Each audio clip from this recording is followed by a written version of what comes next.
Dios los bendiga. Bueno, gracias a Dios por este nuevo día y por cada uno de ustedes, hermanos. Qué bendición compartir aquí de nuevo. Qué bendición compartir de nuevo y exaltar al Señor Jesucristo a través de la palabra de Dios, que es esa porción que Él siempre nos quiere dar a través de la enseñanza. Cuando uno se para aquí al frente, eh, también se tiene que edificar. No es que viene solo como a dar, sino que Dios le ayuda a uno a aprender y a guardar en su corazón la enseñanza que viene a dar para edificarse también. En esta mañana vamos a hablar, hermanos, acerca de un pecado que se llama, yo le puse aquí el título a la enseñanza, el pecado de la soberbia. Y yo creo que es muy importante abrir los ojos ante esta situación de la soberbia, ¿verdad? Que vamos a ver más adelante por qué afecta tanto a los seres humanos, afecta tanto inclusive a la iglesia y de qué se trata también la soberbia. Lo vamos a ver aquí y vamos a empezar leyendo Nehemías 9 del 27 al 30.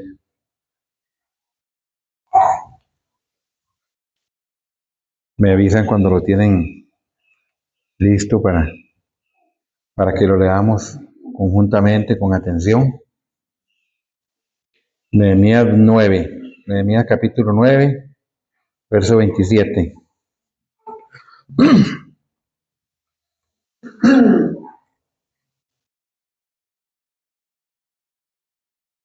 Amén. Dice así: entonces los entregaste en manos de sus enemigos, los cuales los afligieron. Pero en el tiempo de su tribulación clamaron a ti, y tú desde los cielos los oíste, y según tu gran misericordia les enviaste libertadores para que los salvasen de manos de sus enemigos. Pero una vez tenían paz, volvían a hacer lo malo delante de ti, por lo cual los abandonaste en manos de sus enemigos, que los dominaron. Pero volvían y clamaban otra vez a ti, y desde los cielos los oías, y según tus misericordias muchas veces los libraste. Les amonestaste a que se volviesen a tu ley, mas ellos se llenaron de soberbia y no oyeron tus mandamientos, sino que pecaron contra tus juicios, los cuales, si el hombre hiciera en ellos, en los mandamientos, ¿verdad? Amén, vivirá. Se rebelaron, endurecieron su cerviz y no escucharon. Vea que aquí se menciona la palabra de soberbia. O sea, después de varias veces de estar tratando con Dios, viendo la aflicción de las pruebas, las dificultades, Dios los oía y los libraba. Y qué difícil es aprender a veces, hermanos, y dejar esa costumbre tan fea de acercarse solo a Dios cuando hay necesidad. Yo creo que uno cuando todo camina muy bien es que con más temor debería de buscar y buscar de Dios, porque es cuando es más peligroso alejarse.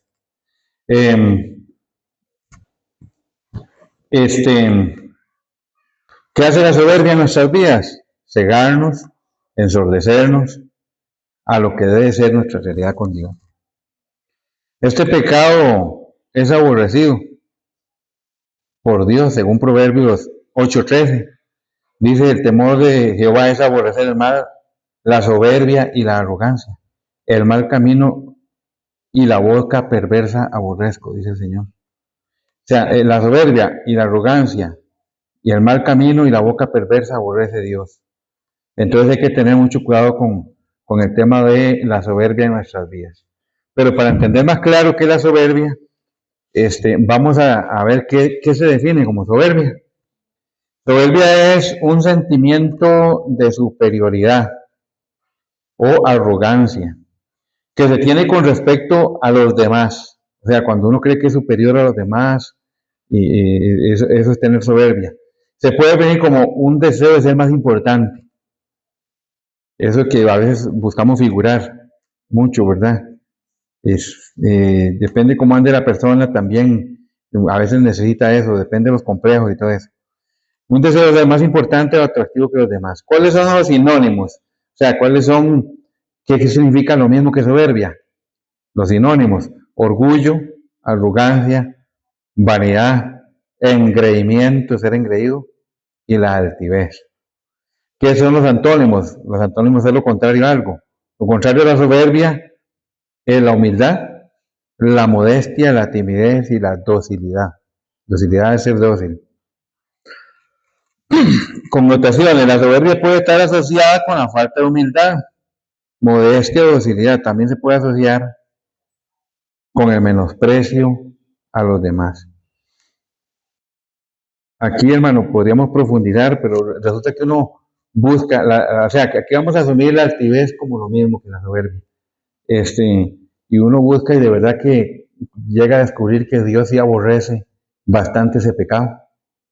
Y para mí es un pecado tan grave, que hoy a muchas personas del mundo, digamos, que no se han convertido, saben que estamos en el verdadero, saben que qué bonito estar ahí donde estamos nosotros y que no los deja, que no les permite venir. La soberbia. La soberbia. Entonces, es un pecado más grande, a veces es un pecado tan grande que otros, o sea, todos los pecados son malos, ¿verdad? Ningún pecado bueno. El tema es que es un pecado que limita mucho la destrucción de otros pecados.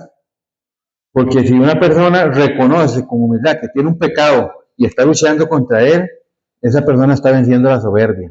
Pero el que no, ese que cierra los ojos y más bien dice: a la Biblia la escribieron los hombres, eso es pura fantasía, eso es una historia, eso es un cuento inventado, y empiezan con ese montón de cosas de pura soberbia. Es ese tipo de actitudes. Para no reconocer realmente su condición. Eso es también que el escudo que pone cierto tipo de personas es la soberbia, para no reconocer su condición con respecto a Dios, con respecto a sus pecados y toda la situación. Entonces es un pecado tan fuerte que impide eliminar los otros pecados o superar los demás pecados. Porque si la persona no da ese primer paso de humildad, reconociendo quién es, que necesita al Señor, ¿cómo puede dar el resto de los pasos? Por tanto, la soberbia para mí es un pecado tremendísimo. Y la soberbia no está solo en los inconversos, también están en el pueblo de Dios. Porque nosotros, una vez que nos convertimos, venimos con diferentes etapas. Hay como lo que llaman bebés espirituales, que están empezando a entender, que están empezando a crecer. Y hay gente madura, y muchas veces uno también recién llegado, hay gente que traemos todavía muchas mañas de lo que éramos antes, y por eso es que hay gente que está convertida, pero de cierto modo hay cosas que no aguantan nada, en cierto modo hay cosas que se ofenden por cualquier cosa. ¿Por qué? Porque todavía está sanándose de una serie de situaciones. Entonces, sí puede entrar la soberbia. Mira, en las iglesias es muy común que diga: es que a mí me gusta ir a esa iglesia, pero mientras vaya fulano de tal, yo mejor no voy. Vean qué tremendo es, o sea, qué tremendo es decir eso. Si las personas que nos afectan o que nos hacen daño también tienen que existir para probar qué es lo que hay en el corazón de nosotros. Pues si es un corazón que no sabe perdonar, todavía andamos muy mal. Si es un corazón que todavía no puede digerir, ¿verdad? Por así decir, ciertas cosas, o se ofende, es muy sensible, por cualquier cosa se ofende, tal vez hasta ni lo quisieron ofender, pero hay personas que son delicadas.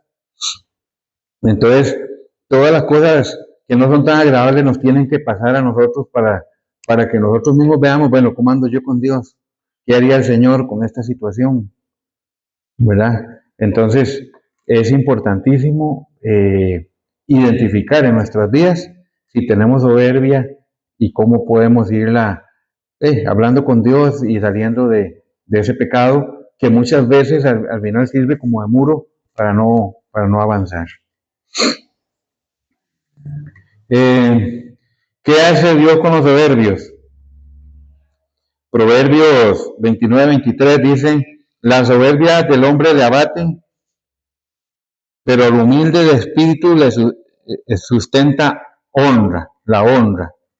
En versión Dios habla hoy, que es más entendible a veces, dice: en Dios, al que es orgulloso se le humilla, pero al que es humilde se le honra.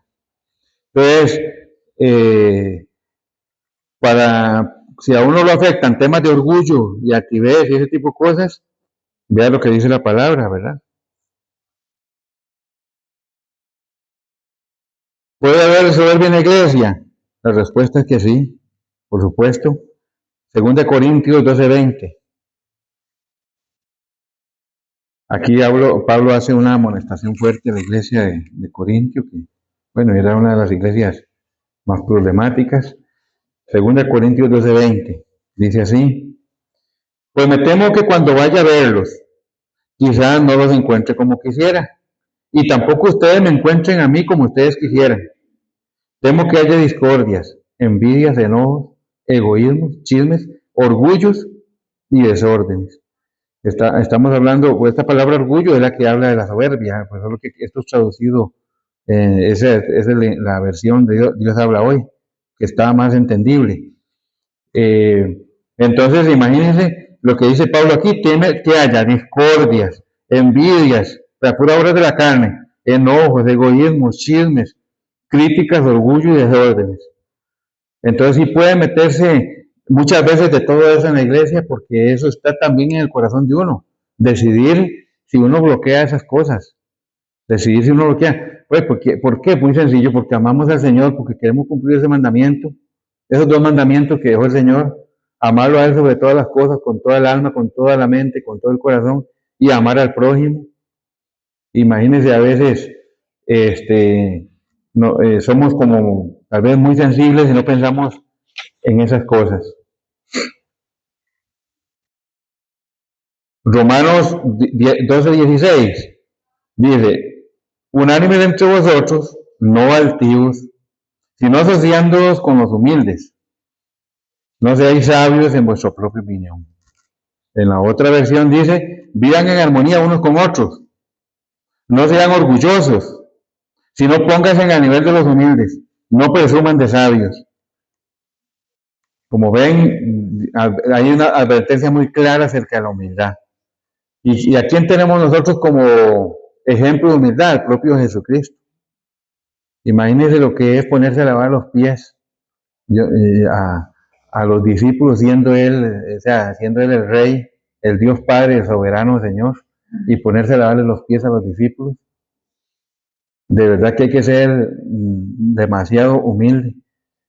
Y él mismo decía: venid a mí porque yo soy humilde de corazón, decía el Señor. Y es toda una enseñanza, ¿verdad?, para que aprendamos que si Él, siendo tan glorioso y absolutamente glorioso, bajó a ese nivel solo por nosotros, ahí no había nada de soberbia, más bien se tenía que estar afrontando a los soberbios, ¿verdad? Se tenía que estar afrontando a los soberbios. En Corintios 2, 2 Corintios 2, del 3 al 5, un versículo muy bonito, un versículo muy bonito estos, pasaje bonito. Dice: pues aunque andamos en la carne, no militamos o no guerreamos, ¿verdad?, según la carne, porque las armas de nuestra milicia son poderosas para la destrucción de fortalezas, derribando argumentos y toda altivez que se levanta contra el conocimiento de Dios, y llevando cautivo todo pensamiento a la obediencia a Cristo. Entonces, nosotros con estas armas que son, que no son carnales, sino que son poderosas para la destrucción de fortalezas.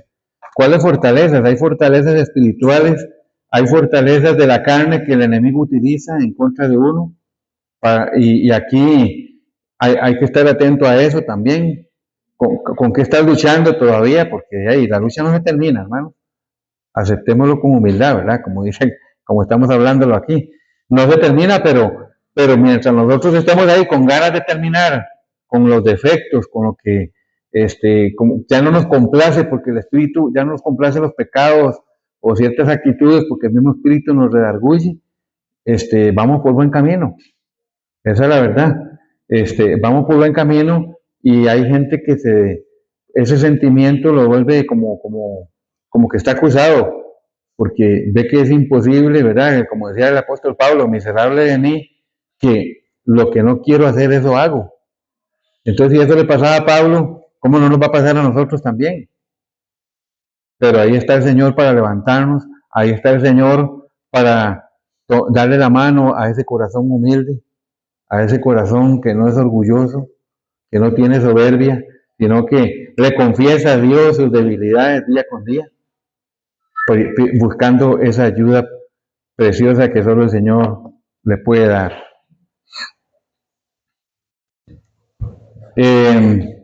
Entonces, podemos ver cuando tenemos ejemplos muy bonitos. Voy a ver si lo encuentro, creo que en San Lucas, en Lucas capítulo 7.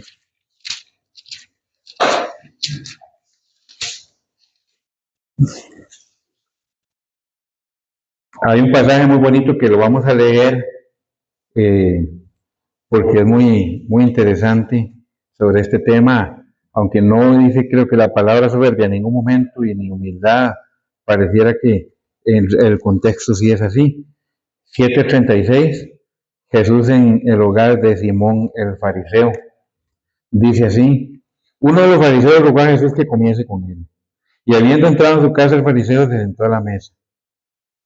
Entonces una mujer de la ciudad, que era pecadora, al saber que Jesús estaba a la mesa en casa del fariseo, trajo un frasco de alabastro con perfume. Y estando detrás de él a sus pies, llorando. Imagínense en ese cuadro, que más en esa época que en el contexto cultural, yo entiendo que una mujer casi no podía ni comunicarse con un hombre, ni un hombre estar ahí como hablando con una mujer. Las mujeres estaban como en otro plano. Pero vea qué tremendo. Por eso a mí me da cuando dicen que Dios es machista, que la Biblia es machista y que Jesucristo mostró un amor tan grande por las mujeres y lo seguían las mujeres, lo apoyaban en el ministerio, era amiguísimo de Marta y María, habló con la samaritana, y cosas que Dios guarde otros contaminarse de esa forma, ¿verdad? Con los juicios falsos que tenemos los seres humanos. Estando detrás de él a sus pies, llorando, comenzó a regar con lágrimas sus pies. Imagínense qué llanto para que un llanto moje de verdad los pies. Imagínense qué tremendo. Y los enjugaba con sus cabellos. O sea, era tanto las lágrimas que salían que lograba limpiarle los pies y con los cabellos restregarlos, mojarlos y con los cabellos limpiarlos y restregarlos. Y besaba sus pies, ya estaban limpiecitos, y le daba a ver que es un signo de humillación completa.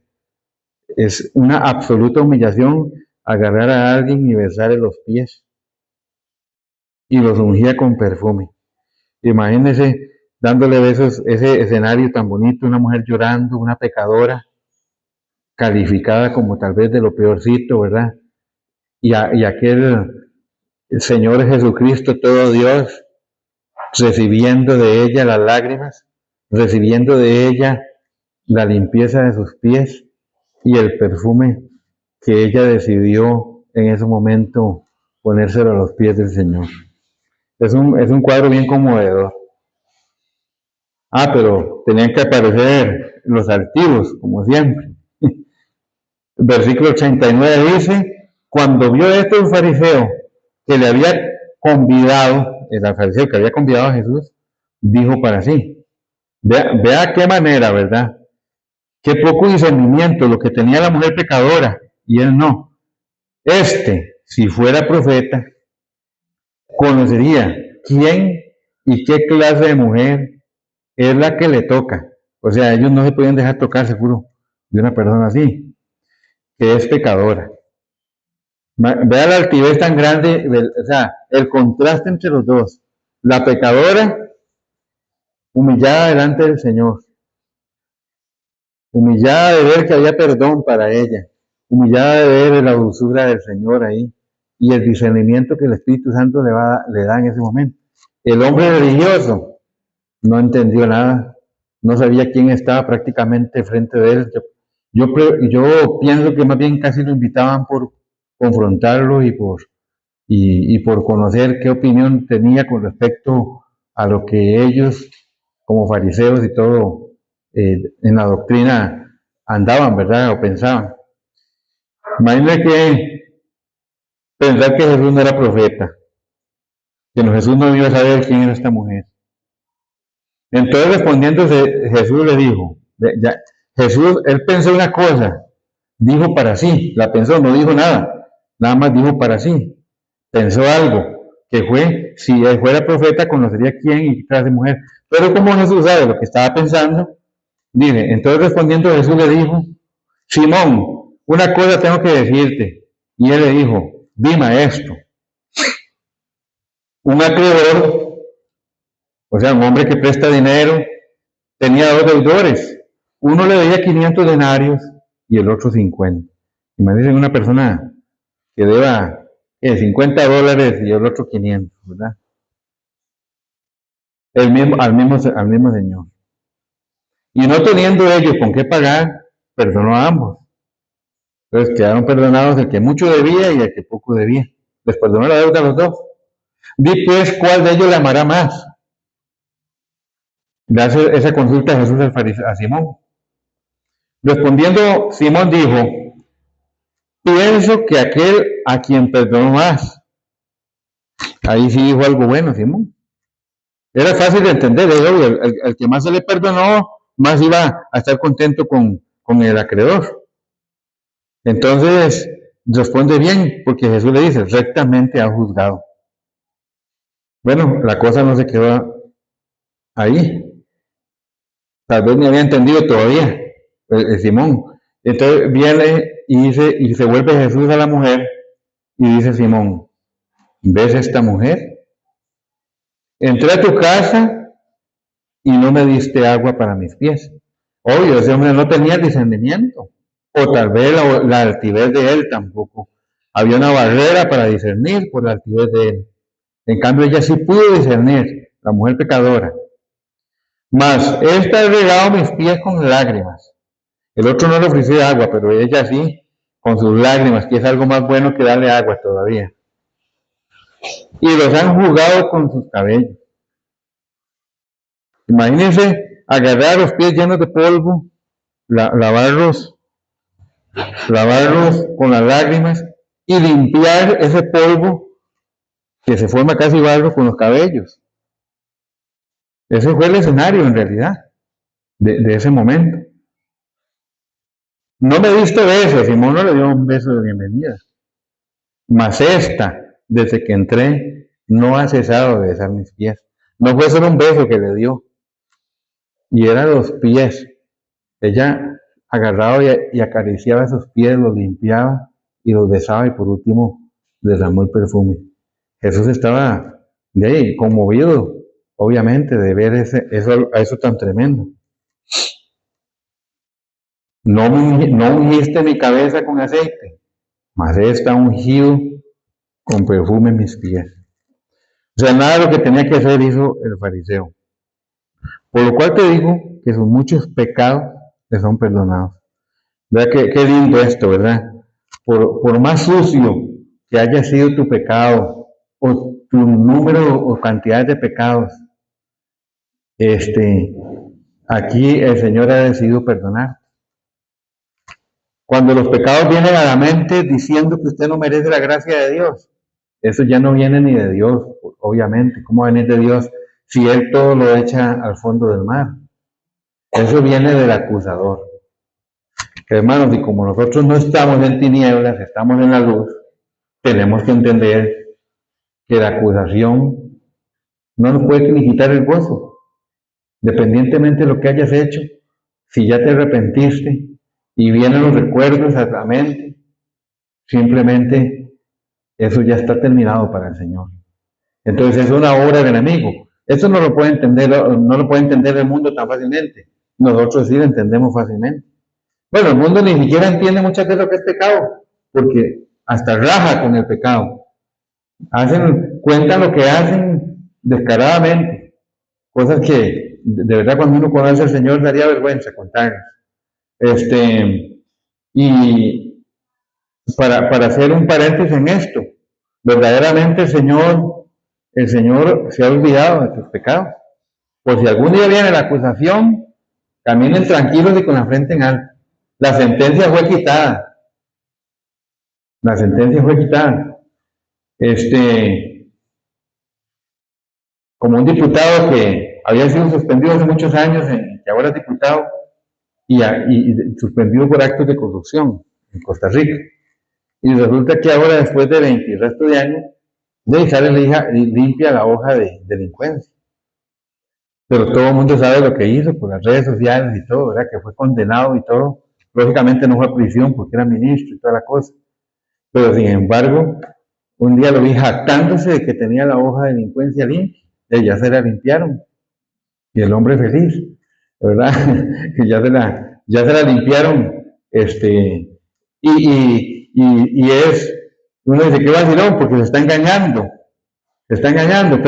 pero en cierto modo está engañando porque las actitudes no las ha cambiado. Si fuera que tiene otras actitudes, uno dice, no, está bien, un hombre que se arrepintió y toda la cosa. Pero en cierto modo, eso es lo que ocurre con nosotros. Ya la hoja está limpia, hermanos. Así que si, igual que a ese señor, si le echan en cara que hizo esto y lo otro, ya no tiene delito. Así pasa con nosotros.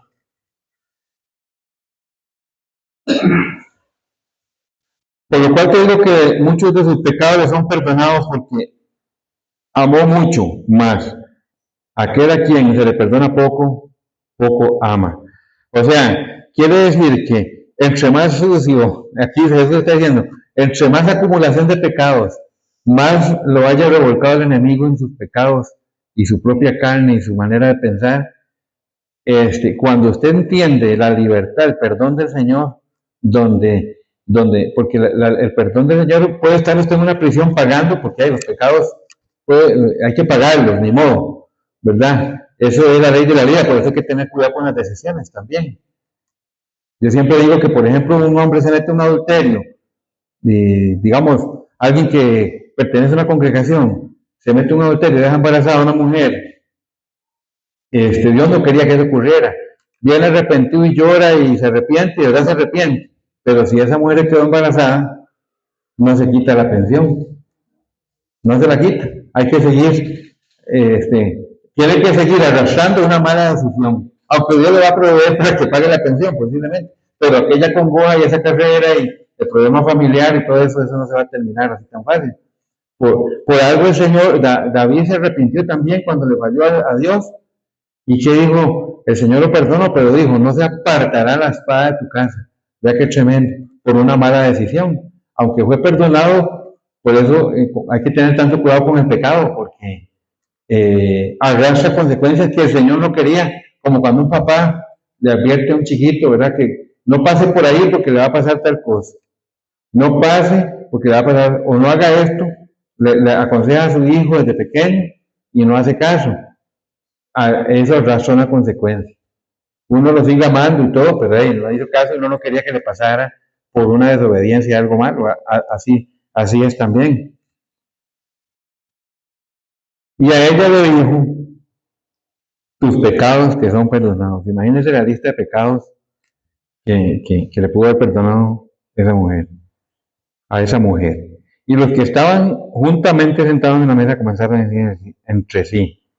Vea aquí se ve nuevamente la soberbia. ¿Quién es este que también perdona pecados? ¿Sabe por qué dicen esto? ¿Por qué decían esto ellos?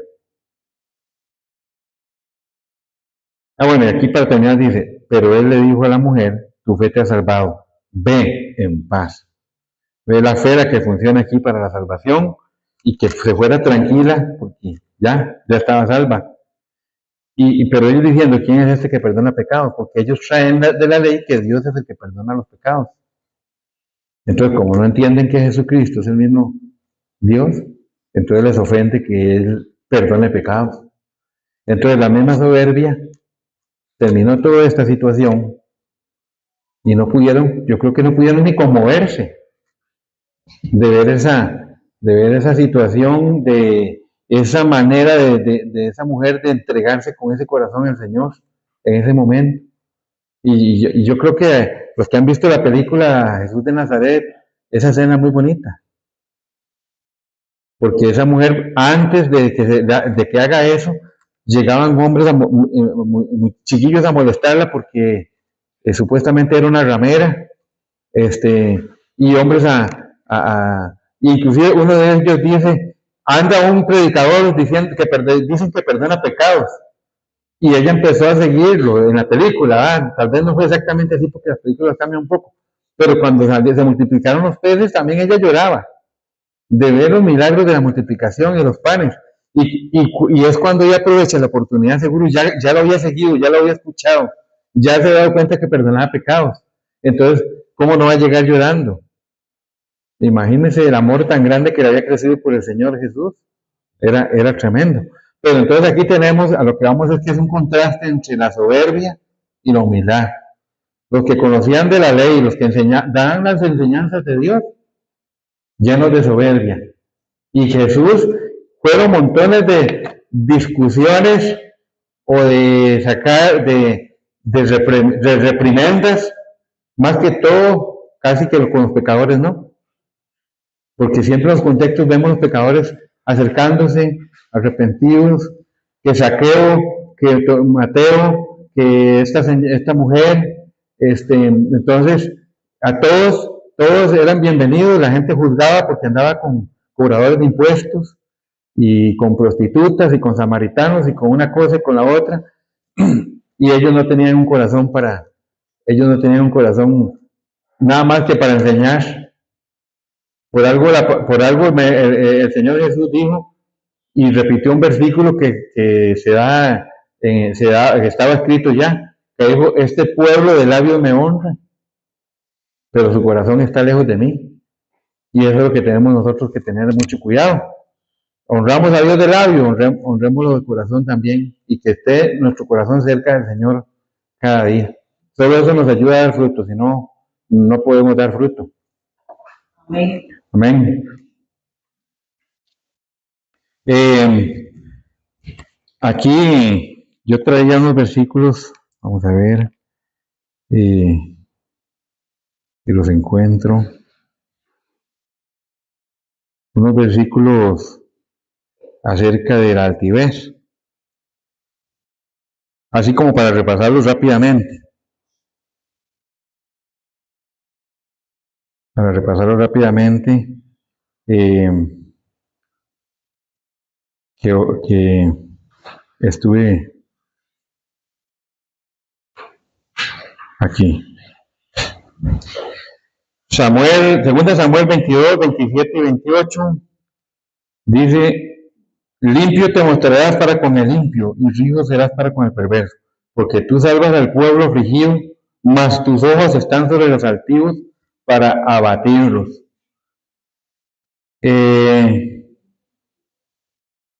Salmo 138, 6, porque Jehová es excelso y atiende al humilde, mas al altivo mira de lejos.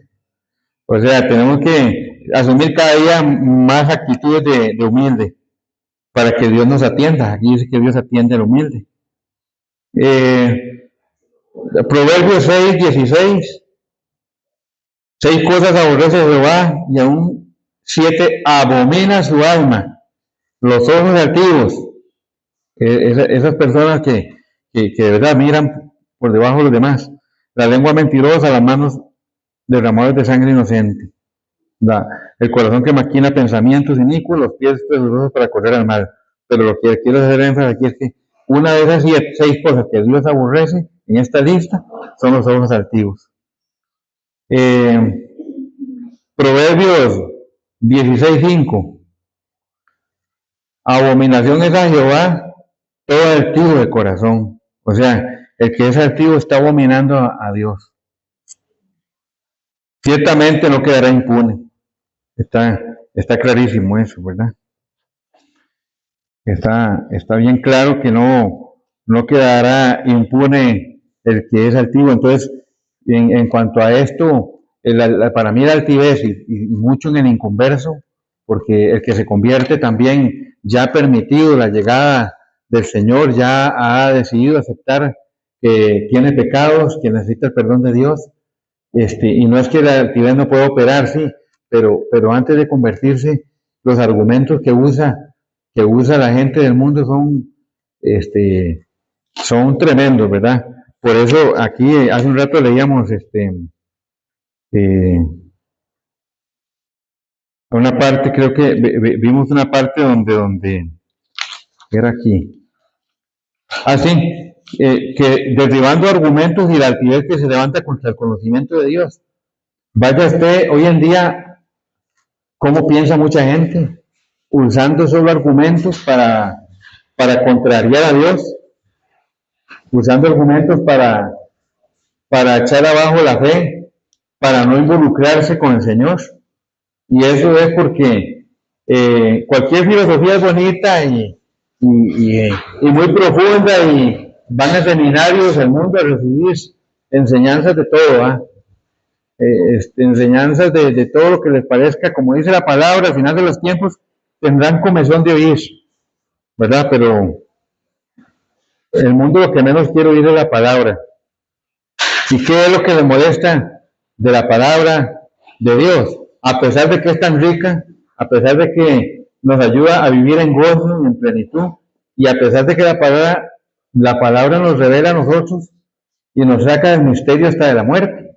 Ya nosotros sabemos el significado de la muerte realmente. Una vez que se pasa a ese plano, para nosotros ya no es un misterio. Dios lo ha revelado a su pueblo, todas las maravillas, el tiempo que vendrá para su pueblo. Entonces, pero la gente está tan metida en sus pecados que prefieren decir cosas horribles de la palabra de Dios.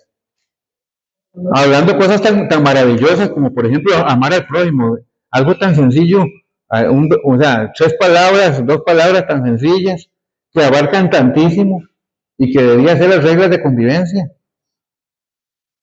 Pero ¿a quién le gusta que le digan que los borrachos no heredan el reino de Dios? Ni los mentirosos, ni una lista de pecados que hay ahí, pecados sexuales y todo, ni los estafadores, ni los hechiceros. Y si les gusta eso, no quieren dejarlo porque la altivez no les permite humillar su corazón, al final de cuentas, entonces prefieren decir, eso lo escribió. ¿Por qué? Porque la palabra de Dios, eso lo escribieron los hombres. ¿Por qué? Porque la palabra de Dios al final funciona como un espejo, donde te dice qué estás haciendo mal, así, de un solo. ¿Qué cosas te llevan a la muerte? De un solo. Entonces, mejor cerrar los ojos y justificarse, porque así esa la altivez nos lleva a eso. Mejor, en vez de tener un corazón humilde como esta mujer que venía narrado ahí en Lucas 7, ¿verdad? Es más fácil decir, no, eso no puede ser. Dios es un Dios de amor, oiga, con la misericordia que tiene Dios, con darnos una salvación regalada, y todavía dicen que Dios es incapaz de mandar a alguien al infierno, y en realidad Dios mandó la salida porque todos merecíamos ir al infierno, esa es la realidad. Dice la palabra que Él llevó nuestras culpas, o sea, la sentencia que teníamos que llevar nosotros, decidió llevarla a Él. Por eso hay religiones que creen en penitencias y en maltratarse y en caminar de rodillas kilómetros y ese tipo de cosas. Hasta eso no tenemos necesidad, Señor. Vea que el Señor es bueno. Ni siquiera tenemos necesidad de esas penitencias. Es el corazón, nada más lo que hay que entregar al Señor. A veces a la gente le cuesta creer que la salvación es tan fácil. Pero es fácil. Es de valiente, sí. Pero es fácil. No se está poniendo en condiciones más que la fe. Y nacer de nuevo. Y aún así no la quieren agarrar, aún así quieren burlarse la palabra.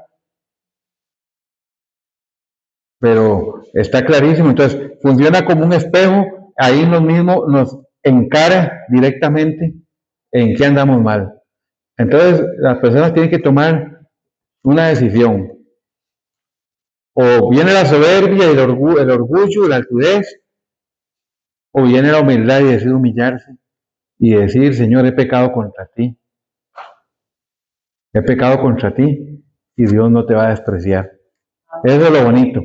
Eso es lo bonito del mensaje cristiano. Ese Señor que es justo. Y es cierto, el infierno es real, por algo el Señor, si no fuera real, no viene a morir por nosotros. ¿Para qué? Si no nos tiene que salvar de nada. Pero al infierno no hay ni que echar la culpa a Dios, que Dios manda al infierno a nadie. Ahí está la salida a Jesucristo. Y cada uno solito decide si se va para el infierno o no. Pero no es Dios, es decisión de cada uno. Cuando la gente se condenó a través de Adán, la humanidad, inmediatamente Dios piensa en mandar a su Hijo a salvar al mundo. Vea que si nos ama, que nos pone en posiciones más altas que los ángeles. Es increíble nosotros, porque si nos examinamos, todos somos como trapos de inmundicia, dice la palabra de Dios. O sea, es un misterio tan grande el amor de Dios hacia la humanidad. Hacia cada uno de nosotros, qué importante es usted, hermano, hermana, cada uno de nosotros, qué importante es para Dios. Importantísimo. Que Cristo entregó su vida, derramó su sangre, y ahora podemos estar tranquilos, tener paz. Ya no nos aflige la muerte, porque antes existía el temor a la muerte. No es que estamos deseando morirnos, porque hasta eso, la vida es más bonita en Cristo también, ahora. Pero ya no es un misterio para nosotros. Hay promesas lindísimas y se van a cumplir. Van a cumplir. Por último, ¿qué va a acontecer con los soberbios? Isaías 2, del 10 al 12, dice así: métete en la peña, escóndete en el polvo de la presencia temible de Jehová, y el resplandor de su majestad, la altivez de los ojos del hombre será abatida, y la soberbia será humillada. Y Jehová solo será exaltado en aquel día, porque día de Jehová de los ejércitos vendrá sobre todo soberbio y altivo, sobre todo enaltecido y abatido. ¿Han oído ustedes que toda rodilla se doblará? Todo ojo le verá y toda rodilla se doblará. Mira, hasta los que se jactan de decir porquerías contra Dios, contra su Hijo Jesucristo, ese día será el día de la vergüenza. Ese día se van a estar desnudos delante de Dios. No estoy hablando de ropas, sino que van a sentirse como desnudos. Van a sentirse todo lo que dije, todo lo que hablé, todo lo que escribí. Muchos hasta libros han escrito para crear sus historias en contra de Dios. Y ese día van a ser sorprendidos. Y va a ser tremendo la vergüenza.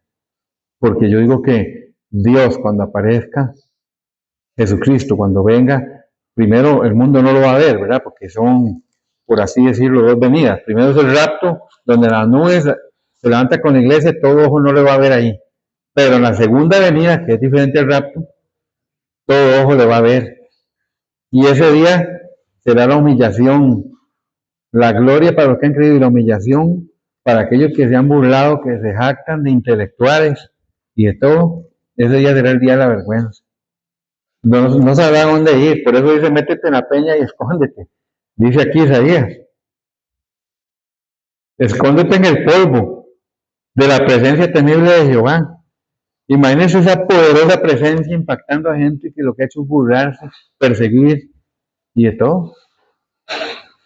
Eso va a ser conmovedor, pero va a ser la gran victoria del pueblo de Dios. Isaías 13:11: y castigaré al mundo por su maldad y a los impíos por su iniquidad, y haré que cese la arrogancia de los soberbios y abatiré la altivez de los fuertes. Y hay una advertencia clarísima contra la arrogancia y cómo Dios va a abatir la soberbia hasta de los hombres fuertes, esos que se sienten poderosos y de todo. Esos van a ser abatidos completamente. Ya Dios lo ha dicho, porque en Isaías hay cosas escritas que todavía no han tenido cumplimiento. Ahí hay de todo, hay cosas escritas del cumplimiento del Mesías, del nacimiento del Mesías y todas esas cosas, pero también hay cosas escritas que todavía están por acontecer. Con esto quiero finalizar, hermanos. La iglesia debe purificarse siempre, la iglesia debe ser fraternal, la iglesia debe amarse, hacer un ambiente bonito. Dice la palabra de Dios, mirad cuán bueno es habitar los hermanos juntos y en armonía, porque ahí envía a Dios bendición y vida eterna.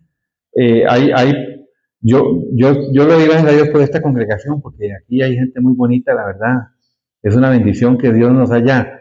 Yo siento que hay madurez en ese sentido, porque hay iglesias donde hay mucho problema, ¿verdad? A veces, que no aguantan nada. Y a veces es porque por lo mismo, estamos tan cómodos que cualquier cosa nos incomoda. Hace poco mataron, creo que como 120 cristianos en el Congo. Se los llevaron en fila, se los llevaron para otro lado o para la propia iglesia. Los llevaron y decapitaron uno por uno, unos delante de otros. Eso fue hace como 15 días. Y aquí, a veces, la iglesia pensando que voy a pasarme para otro lado porque un fulano va. ¿Qué es lo que hay en su corazón?